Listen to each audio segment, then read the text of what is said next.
Assalamualaikum warahmatullahi wabarakatuh. Waalaikumsalam warahmatullahi wabarakatuh. Bismillah, alhamdulillah, salatu wassalamu ala rasulillah Sayyidina Muhammad ibn Abdillah wa alihi wa mawala. Wa ba'du, teman-teman, selamat sore. Sore. Bagaimana kabarnya? Alhamdulillah, luar biasa. Allahu Akbar. Jos. Wow, ada josnya ya sekarang ya. Oke. Senang bisa berjumpa lagi bersama kalian di mata kuliah Ulumul Hadis. Ini merupakan pertemuan keempat sebagaimana direncanakan dalam rencana pembelajaran semester. Pertemuan keempat ini kita akan membahas tentang kedudukan dan fungsi hadis terhadap Al-Quran. Ya, kedudukan dan fungsi hadis terhadap Al-Quran. Di pertemuan lalu kita telah membahas tentang sejarah dan perkembangan ulumul hadis. Bagaimana ulumul hadis itu terbentuk secara natural, ya, secara organik, kemudian menjadi sebuah disiplin dan akhirnya memiliki cabang-cabang.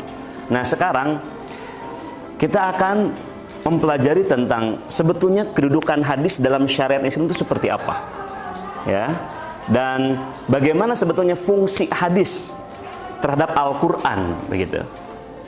Baik, teman-teman, mari kita awali perkuliahan ini dengan sama-sama membaca basmalah. Bismillahirrahmanirrahim. Oke, saya mau ngecek kehadiran kalian terlebih dahulu. Oke. Ajeng Khairun Nisa, An-Nisa Nur Rosida, Ashabi, Astirda, Hesti. Baik, teman-teman, kita selama ini mendengar, kemudian mengetahui juga bahwa hadis ini memiliki peran sentral dalam syariat Islam. Kira-kira sebagai apa?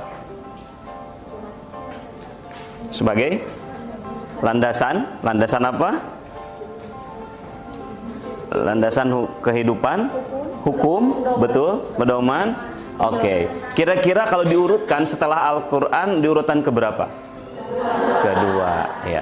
Nah, tentang ini kita perlu meninjau secara argumentasi nakli, secara riwayat, ya, atau argumentasi yang sifatnya normatif. Al-Quran itu menyebutkan dalam banyak ayat, Qul ati'ullaha wa ati'ur rasul. Katakanlah olehmu Muhammad, taatlah kepada Allah dan taatlah kepada Rasul, ya. Jadi itu sudah beriringan, taat kepada Allah kemudian taat kepada Rasul. Berarti hadis yang merupakan kemarin perkataan, apalagi perbuatan, ketetapan, sifat, ya, yang itu keluar dari Rasul, itu wajib kita taati. Maka hadis itu atau sunnah memiliki posisi penting kedua dalam syariat Islam. Oke? Nah, sekarang kira-kira pentingnya sejauh mana urgensi hadis itu? Maka kita akan lihat dari fungsinya, ya. Tapi teman-teman tahu nggak? Ternyata ada loh orang-orang yang mengingkari keberadaan hadis. Mereka menganggap hadis nggak penting. Mereka menganggap hadis itu nggak perlu. Jadi cukup dengan Quran saja, ya. Cukup dengan Quran saja. Maka oke, di pertemuan ini kita akan melihat, ya, atau belajar tentang fungsi hadis berdasarkan masalah. Ini kita akan menggunakan model problem based learning. Saya minta teman-teman silahkan membentuk kelompok kecil. Silahkan.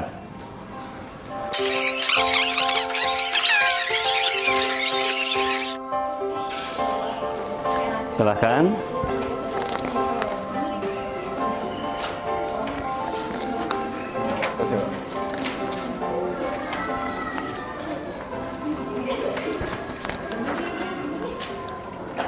Mohon perhatikan teman-teman, ini ada sebuah masalah berkenaan substansi, ya.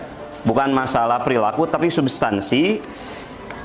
Para pengingkar hadis atau dikenal dengan munkirul hadis menyebutkan di antara argumentasi penolakan mereka terhadap keberadaan hadis dan mencukupkan sumber hukum Islam hanya dengan Al-Quran adalah pernyataan dalam Quran surah An-Nahl ayat 89 yang berbunyi, wa nazzalna 'alaikal kitaba tibyanan likulli syai'in Berdasarkan ayat ini, Al-Quran mengklaim dirinya sebagai penjelas terhadap segala sesuatu.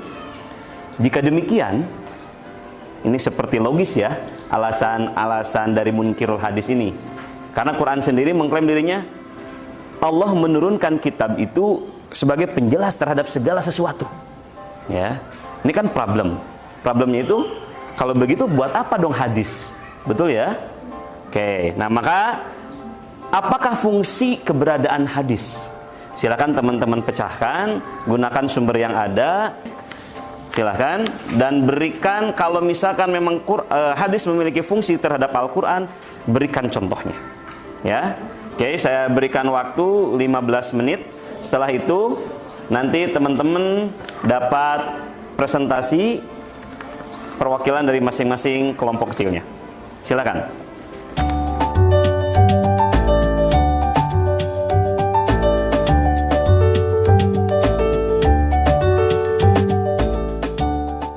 Terus hadis berfungsi apa lagi? Berfungsi misalkan menjelaskan. Berarti di Quran umum dan di hadis dirincikan begitu. Paham nggak?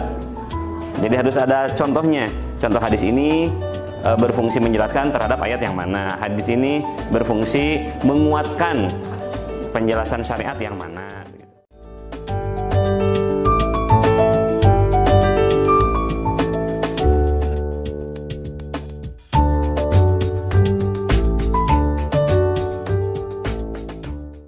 Oke, baik teman-teman, waktunya cukup untuk menyelesaikan problem yang telah tadi saya berikan secara kelompok kecil. Sekarang waktunya untuk kembali ke kelompok besar atau ke kelas. Silahkan teman-teman untuk memberikan jawaban atau solusi atas permasalahan tadi melalui perwakilan. Ya, perwakilannya boleh 1, 2, atau 3 orang. Silahkan presentasi di depan. Yang telah kalian diskusikan, solusinya seperti apa atau jawabannya seperti apa, silahkan disampaikan. Kelompok 1 sudah siap? Kelompok 2? Silahkan, kelompok 2 lebih dulu. Give applause untuk kelompok 2. Menurut kelompok kami, fungsi hadis terhadap Al-Quran: 1. Membentuk hukum yang tidak terdapat pada Al-Quran atau sudah ada tetapi khusus pada masalah hukum. Yang kedua, memberikan tafsiran dan rincian terhadap hal-hal yang sudah dibicarakan Al-Quran. Yang ketiga, menetapkan dan memperkuat apa yang telah ditetapkan Al-Quran. Contohnya seperti perihal sholat dalam Al-Quran yang ada pada surah Al-Baqarah ayat 110. Kemudian Nabi SAW menjelaskan terkait tentang sholat, tentang waktunya, tata caranya, bacaannya, apa saja yang dilarangnya, dan lain sebagainya. Demikian pula beliau menetapkan status hukumnya tetap dari ayat Al-Quran tersebut. Oke, cukup. Give applause untuk kelompok kedua. Silakan kembali. Silakan kelompok berikutnya, ada yang mau menyampaikan hasil diskusinya? Yuk, silakan. Kami dari kelompok 3. Kedengeran nggak suaranya? Lebih keras ya. Dipertegas dong. Dari yang kita tahu, hadis ini adalah sebagai salah satu sumber hukum kedua dalam agama Islam. Tentu bukan tanpa alasan. Tidak ada seorang umat Islam pun yang seharusnya berani mempertanyakan sifat dan tingkah laku Nabi SAW pada masa hidupnya. Hadis menjelaskan ayat-ayat Al-Quran yang bersifat umum dan menspesifikasikannya. Sebagai misal, dalam Al-Quran Allah SWT memerintahkan agar remaja untuk sholat. Namun, belum dijelaskan sholat apa dan bagaimana cara melakukan sholat tersebut. Kewajiban sholat lima waktu dalam tata cara sholat itu dijelaskan dalam hadis-hadis Rasulullah SAW. Salah satunya adalah sebagai berikut: sholatlah kalian sebagaimana kalian melihat aku sholat. Ya, jadi ada beberapa fungsi hadis terhadap Al-Quran. Ya, saya coba ulas dan tegaskan. Fungsi hadis terhadap Al-Quran itu yang utama. Ini teman-teman, kita perlu tahu bahwa fungsi hadis terhadap Al-Quran itu yang utama adalah al-bayan. Ya, al-bayan. Apa arti al-bayan? Penjelas. Ya, al-bayan itu penjelas. Oke, yang pertama ada yang menyebut, nah Ini istilah-istilahnya banyak sekali ya. Imam Malik menyebut apa istilahnya, Imam Syafi'i menyebut apa. Kita buat yang kesepakatan umumnya. Yang pertama ada disebut dengan bayan takrir. Bayan takrir itu berarti menetapkan kembali atau mengulang, ya. Menetapkan atau mengulang apa yang telah disebutkan oleh Al-Qur'an. Quran itu menyebutkan dalam Al-Quran surah Al-Baqarah ayat 185, faman syahida minkumus syahra falyasumhu, barang siapa yang menyaksikan bulan maka ia wajib berpuasa. Tafsirul mujmal itu merincikan yang sifatnya global, teman-teman. Ayat yang mengatakan bahwa tentang manasik haji ya, tentang manasik haji itu bunyi ayatnya ada yang tahu? Ya, bunyi ayatnya wa atimul hajja wal umrata lillah. Sempurnakanlah haji dan umrohmu karena Allah. Nah, dirincikan oleh hadis seperti apa pelaksanaan haji dan umroh. Kata Nabi, khudhu anni manasikakum, ambillah dariku manasik kalian. Dirincikan harus seperti apa tawafnya, berapa putaran dan seterusnya. Itu melalui hadis yang berfungsi sebagai tafsilul mujmal. Berikutnya ada tabyinul mushtarak. Tabyinul mushtarak.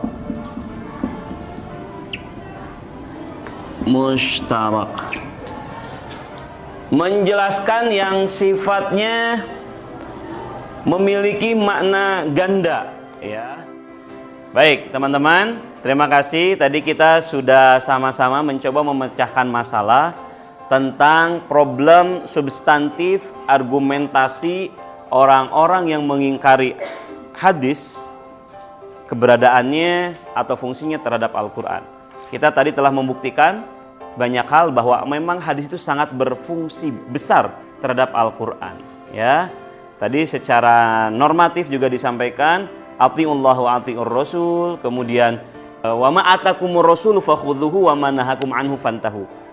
Dalam Al-Quran dikatakan apa yang didatangkan oleh Rasul kepada kalian fakhudhuhu, maka kalian harus mengambilnya, melaksanakannya. Dan apa yang dilarang oleh Rasul fantahu, maka hindarilah. Ya, nah itu dalil normatifnya. Sementara nalar logisnya, Al-Quran itu kan kalamullah, betul? Kalamullah. Nah, kalamnya Tuhan itu banyak hal atau banyak statement yang bisa jadi kita tidak pahami. Ya, namanya juga kalam Tuhan. Kalau semua kalam Tuhan bisa dipahami secara mudah, apa bedanya kalam Tuhan dengan kalam manusia? Betul ya? Nah, maka untuk itu kita butuh penjelasan atas kalam Tuhan ini, dan penjelasannya melalui hadis, melalui utusannya, ya. Oke. Nah, buktinya apa? Kita butuh, walaupun tadi Quran mengatakan yang menjadi argumentasi orang-orang pengingkar hadis, wa nazzalna 'alaikal kitaba tibyanan likulli syai'in, kami menurunkan Al-Qur'an sebagai penjelas atas segala sesuatu. Terus Quran juga mengatakan ma farratna fil kitabi min syai', kami tidak melewatkan satu pun dari Al-Quran. Artinya semua telah terbahas dalam Al-Quran, dan Al-Quran sendiri penjelas terhadap segala sesuatu. Ya betul, Al-Quran tidak melewatkan sesuatu pun karena Al-Quran hadir, ya, sebagai apa? Kitab terakhir penyempurna di agama terakhir. Maka setelah sempurna semuanya, termasuk pembahasan-pembahasan di dalamnya. Hanya saja pembahasan di dalamnya banyak yang masih bersifat mujmal, masih banyak yang bersifat global. Maka dari itu dibutuhkan hadis yang berfungsi pertama sebagai takrir atau penegasan kembali yang telah disampaikan oleh Quran, kemudian sebagai penjelas atau tafsir. Tafsirnya bisa tabyinul mushtarak, bisa tafsilul mujmal, bisa takhsisul am, atau juga bisa taqyidul mutlaq. Yang terakhir fungsinya adalah tabdil, bayan tabdil. Bayan tabdil itu adalah fungsi hadis menggantikan ketentuan yang ada dalam Al-Quran. Atau ada yang menyebut juga bayan tashri' atau bayan nasikh. Ya. Oke, teman-teman dapat dipahami semuanya? Oke, ada yang ditanyakan? Baik. Kita akan berjumpa lagi di pertemuan berikutnya dengan pembahasan tentang macam-macam hadis berdasarkan bentuk, kuantitas rawi dan kualitas periwayatnya. Demikian yang bisa saya sampaikan. Terima kasih banyak. Assalamualaikum warahmatullahi wabarakatuh.